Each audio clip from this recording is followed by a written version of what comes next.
kiri kitya ne press conference yo eyokubiri okuva wateekayo gundi. Actually eno eringa tulina press conference egenda okubeera official ne ba sponsors bange bonna tugenda kuba tu announcing date.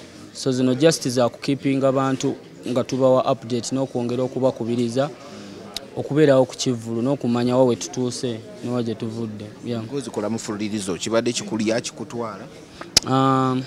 Mwana mbeereyo nempulira nti no mbuze mu kamera. So kati ndi mugezaako kubeerawo mu kamera. Man. Abantu bagamba obuze gwe naye muli owulira okoze otya kati wendi kati nze. Okay, we tuba tuli kweno press conference tugambe mbuno otidde olwa shows za Nigeria zizenga zibera of time to time no gamba ha abantu tebanerabira mu Nigeria nantwalira musho webale nnyo ekigambo ekyo kyeyogedde Nigeria bakubye wanene ebivulu kumukumu back to back na vaawo oli agendo najjano buli omu asitula ekisawo kya sente n'akitwala ngamba sente zange tezibulira muzaabwe omuwagizi wange asobola okugamba Fik Fameica oyo kansooke ndabe Kiss Daniel n'azirya. So ndi mugezaako kubeerawo nga mujjukiza nti akasente katereke ennaku z'omwezi nga 26 genda owagira abasajja abo naye tonneerabira nze wuwo nze ndi wawaka.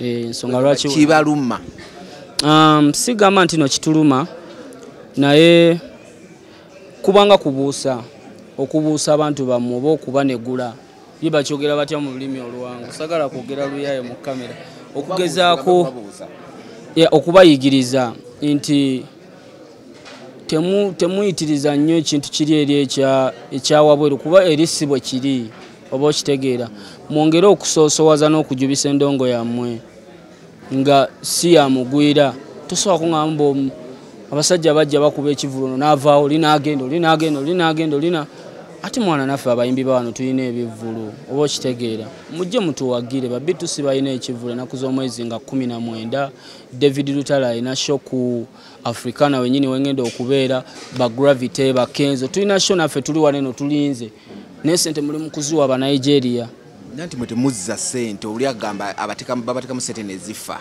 Okay aba Nigeria bazizadde nze ndaba bamalozi babazisitula ne bazitwale Nigeria.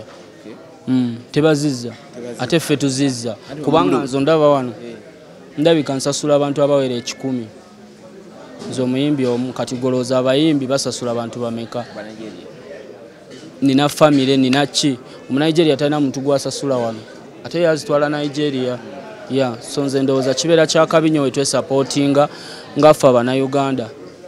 Bandi bagamba muli buli wamu Fik bajagenda kubagala okutegeka ku cricket over nga wakubye obubala nga 10.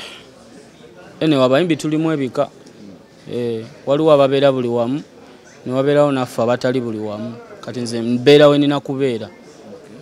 Awo gambide mbuno ina we nina kubeera waliwo omuntu yavudde na complaining amwakwata ekivulu just recently notalabika. Sikimanyiiko ekyo naye nina manager wange Big Sam yasaana okubuuzibwa ku ekyo ngenda kinoonyerezaako. Recently era nga kuva ku press conference gye twavaako juice wagenda UK ne Mama Africa that's when wayina okuperforminga mbuno bleachinga contract ate nogenda noperforminga ku Grill and Chill ekivulu ky'omuntu omulala ataakututte. Ddamu ekibuzo kyo wagenda no UK ngoyina okuperforminga ku Mama Africa ate nogenda noperforminga ew'omuntu omulala ewa Mama Africa saayimbayo ye bwagamba according to her saayimbayo nze ndowooza alisoose okukola research anti ye according to her ku information yatuwa kati goyina okunyonyola eggwanga ewa Mama Africa nayimbayo ate sina contract gye na bleachinga era n'ateekamu ne gundi ayagala kubanninga obutadda UK for 10 years. Sijja kiwa nnyo budde ekyo sagala kulimba bye ndowoozaye yenga Mama Africa.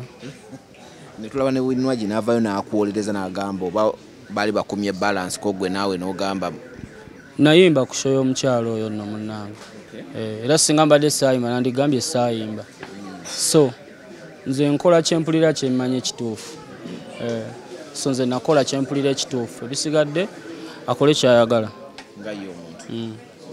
Kowola abantu ku lunaku olulwennyini olutuufu? Mpita abawagizi bange mwenna ennaku z'omwezi nga 26 omwezi ogwa August tuli mu kubala nnaku esigadde ndowooza ennaku nga 17 mbayita mujje mumpagire mu concert yange nammwe egenda okubeera ku Hotel Africana mujje mu bungi mujje tunyumirwe mujje tucakale ngenda kubayimbira ennyimba zonna ku live neetegese koze rehearsals tulina tiimu nene nnyonnyonnyo so mujje mubeerewo kigenda kubeera kyakabi.